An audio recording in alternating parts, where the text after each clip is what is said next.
Shalom mes amis, Chodesh Tov Mevorach. Tous les ans à cette époque, la Midrasha ou le centre d'études de femmes de Or Chaya qui se trouve à Jérusalem organise une journée d'études pour les femmes pour se préparer à Gimel Tammuz, pour ressentir ce grand jour, pour savoir la pnimiout de ce jour, qu'est-ce qu'on doit faire ce jour-là, comment on doit regarder ce jour-là. C'est en même temps une journée très kiff dans un hôtel et oui, un petit déjeuner avec toutes les copines. Et en même temps, beaucoup de conférences vraiment très très fortes. Alors je voudrais faire un petit résumé d'une des conférences qu'il y a eu ce matin. C'était le Rav Kaplan qui a parlé et qui a commencé sa conférence en expliquant que il y a dans Igrot Kodesh une lettre que le Rabbi a adressée à quelqu'un qui lui a demandé, qui sortait de la Shoah et qui était très très perturbé évidemment parce qu'il avait vu les horreurs qu'il a vues. Et il a demandé au Rabbi pourquoi Hachem il fait des choses comme ça. Alors le Rabbi lui a répondu qu'Akadosh Baruch Hu, il a créé un monde qui est complet. C'est-à-dire que chacun de nous, on a la force, on a le pouvoir de se servir de ce monde pour le servir et pour dévoiler la Géoula. Et qu'il ne manque rien dans ce monde-là, sinon on ne pourrait pas servir Akadosh Baruch Hu comme il faut. Il nous met dans nos mains tout ce qui est utile pour nous pour le servir. Ça, c'est la première chose qu'on doit savoir, que dans le monde, il y a tout ce qu'il faut pour qu'on puisse servir Kadosh Baruch Hu et dévoiler la Géoula. On n'a pas besoin d'aller chercher quelque chose qui est en dehors du monde. Ça, c'est la première chose. La deuxième chose, il lui a dit que répondre à la question de Lama, pourquoi il arrive des horreurs, ça, c'est pas dans nos possibilités humaines de comprendre ça. Notre cerveau humain ne peut pas appréhender cette question et cette réponse. C'est des choses qui sont en dehors du monde. Et donc, si c'est en dehors du monde et si ce n'est pas possible pour nous de les comprendre, c'est le siman qu'on est capable de servir à Kadosh Baruch Hu sans cette réponse-là. On n'a pas besoin de ça pour servir à Kadosh Baruch Hu. On doit lui faire confiance et on doit faire ce qu'il nous demande de faire. Et que le pourquoi, ça ne doit pas être un empêchement pour nous de le servir. Alors, il a transposé ça pour le Rabbi, que Gimel Tammuz, on ne comprend pas ce que c'est. On cherche des explications, on ne comprend pas. Mais si le Rabbi il a décidé de faire les choses comme ça, c'est qu'on n'a pas besoin de le voir pour continuer le travail. Rien n'a changé. Comme le Rabbi était avant, il est maintenant. La seule différence, c'est que nous, on ne le voit pas. Ah, peut-être que c'est dur pour nous, c'est vrai, mais d'un autre côté, on a une proximité qui n'est pas la même. Et qu'on doit bien comprendre que le travail, il est le même pour nous. On n'a pas changé. Et pour ça, il nous a donné des exemples de Rabbi Shimon Bar Yochai, quand il est sorti de la grotte.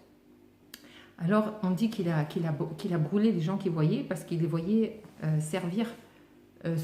utiliser, être des paysans, travailler dans la terre. Et comment on pouvait être éloigné de Dieu comme ça. Et en fait, il y a une explication qui nous dit que, en fait, quand il a regardé ces gens-là travailler, il a voulu leur transmettre la vision qu'il avait, lui, du monde. Et c'était une vision d'en haut. Et quand ces gens-là ont vu cette vision d'en haut, ils n'ont pas pu supporter, ils ont brûlé parce qu'ils n'avaient pas les capacités de voir le monde divin tel qu'il était.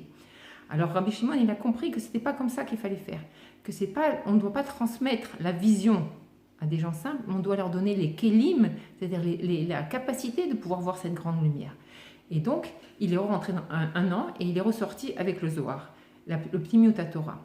Et donc, c'est la même chose avec le Rabbi. Le Rabbi, il nous a donné jusqu'à Gimel Tammuz, il nous a donné toutes les forces d'en haut pour amener la Géoula.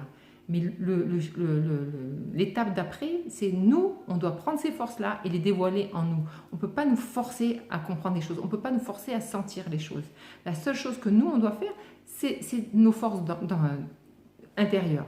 Et donc, le Rabbi, il a amené la Géoula dans le monde. Et le 28 Nissan, cette fameuse sira où il a dit « Maintenant, j'ai fait tout ce qui était en mon pouvoir, maintenant c'est à vous de faire », c'était nous donner les forces pour que nous, on termine ce travail d'en bas. La Géoula, elle ne peut pas venir par en haut seulement, il faut que nous, on veuille. Donc, c'est toutes les forces d'en bas. Attendez, excusez-moi. Donc, la même manière que quand on voyait le Rabbi, on ne s'est jamais posé la question pourquoi le Rabbi agit comme ça et pourquoi il dit de faire des choses comme ça. On ne s'est jamais posé la question, même les secrétaires n'ont jamais su comment comment le Rabbi, pourquoi il descendait à cette heure-là, pourquoi il allait à Ohel ce jour-là, on n'a jamais posé des questions. Alors c'est la même chose pour nous aujourd'hui. On n'a pas à se permettre de se poser la question où est le Rabbi, qu'est-ce qu'il fait et pourquoi il a décidé comme ça. Nous, on doit savoir que c'est notre Rabbi, c'est Mashiach, et qu'il a décidé comme ça de se cacher à nos yeux. Mais pour nous, c'est sa responsabilité à lui. C'est pas nous qu'on doit savoir et expliquer pourquoi il s'est caché. C'est sa responsabilité à lui. Nous, c'est chassidim, on est des shluchim du Rabbi. Tous les juifs sont des shluchim du Rabbi. Et ils doivent faire la shlichut d'amener Mashiach, de révéler Mashiach. Et c'est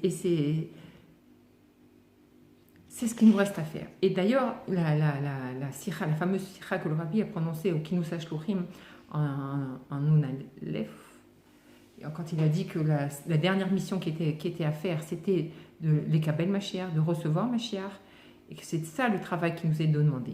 Et que c'est ce qu'on doit faire, c'est tout. On doit vivre avec ça, on doit savoir que c'est notre émet, on doit se lever avec ça, ça doit rentrer dans notre sérec, ça doit rentrer dans notre cœur, d'abord en nous, de recevoir Mashiach, pour après, ensuite, le diffuser dans le monde.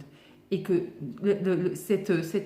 si on peut dire, cette interruption de Gimel Tammuz, elle ne doit rien changer à nous, encore plus, elle doit nous donner les forces, que c'est le Rabbi qui a choisi comme ça, et qu'il nous a nommé ces shluchim pour amener la Géoula, et que chacun de nous, il doit faire ce travail d'intérioriser ces enseignements pour pouvoir élargir notre compréhension et pouvoir accueillir Mashiach. Et c'est donc tout le but de la Midrasha, d'étudier et d'enseigner et de propager les paroles du Rabbi pour pouvoir avoir les kélim, les outils pour recevoir cette grande lumière. Parce que si la grande lumière de la Géoula, elle arrivait comme ça, sans cette préparation-là, on ne pourrait pas la supporter. On aurait été brûlés comme à l'époque de Rabbi Shimon. Donc tout ça, c'est pour notre bien. C'est nous qui devons travailler avec nos forces, avec les petites personnes qu'on est, essayer à notre mesure d'avoir l'impression que c'est nous qui allons changer le monde, mais en fait, nous, on a juste à poser les mains et le travail se fait d'en haut. D'ailleurs, ça sera encore trop long, mais j'espère qu'on en reviendra. Il y a une autre conférence qui m'a beaucoup plu, c'est la conférence de la Mashpia Yafa Kadosh, qui a raconté une histoire de Rabbi du Mashpia Dounin. Et entre autres, elle a raconté cette histoire en disant qu'il était conducteur de gros tracteurs. Et c'était dur pour lui de rester dans cette ambiance-là. Il voulait changer, il rentrait dans la yeshiva. Et il a demandé au Rabbi s'il pouvait abandonner ce poste-là. Et le Rabbi lui dit non, le travail que tu fais avec les tracteurs, il est beaucoup plus grand que ce que tu pourrais faire dans la yeshiva. Et une des histoires qu'il a racontées, c'est qu'un jour, il s'ennuyait un petit peu et il a voulu faire une blague à un ami. Il lui a dit oh, regarde, je suis en panne, pousse mon tracteur et aide-moi à démarrer. Et son ami, il lui dit mais n'importe quoi. Qu'est-ce que tu veux que moi je vais pousser un tracteur de 15 tonnes et ça va le démarrer? Il lui dit oui, je suis sûr, essaye, tu vas voir, ça va marcher. Et il a mis les mains comme ça et il a démarré son tracteur et il lui a fait croire que c'est lui qui l'avait aidé à démarrer. Et en jouant ce petit jeu, il a compris qu'en fait, c'était exactement ça qu'on nous a demandé. Qu'Akadosh Baruch Hu, c'est lui qui conduit le tracteur. Mais qui veut que nous, on ait l'impression que quand on va mettre les mains, alors on fait avancer le tracteur. Que nous, on a juste à s'annuler et à essayer de faire ce travail-là, mais en fait, c'est Akadosh Baruch Hu qui fait. Les Hashem, on aura le temps de refaire un peu le point sur cette magnifique conférence. Mais je voulais vraiment vous partager au moins une petite nekuda, que le travail il est en nos mains et que Gimel Tammuz, ce n'est pas quelque chose de triste. Au contraire, c'est une étape vers la Géoula. Maintenant, c'est à nous de jouer. Et Bezrat Hashem, on est arrivé, ça y est, maintenant, mais c'est sûr qu'on a tout compris que le Rabbi, il va se dévoiler d'un moment à l'autre et ça dépend de notre travail. Plus nous, on sera prêts à avoir cette immense lumière qui va arriver et plus la Géoula, elle arrivera. Ça dépend pas du Rabbi seulement, ça dépend de nous. Alors, Shabbat Shalom et Bezrat Hashem, qu'on accueille Mashiach tout de suite.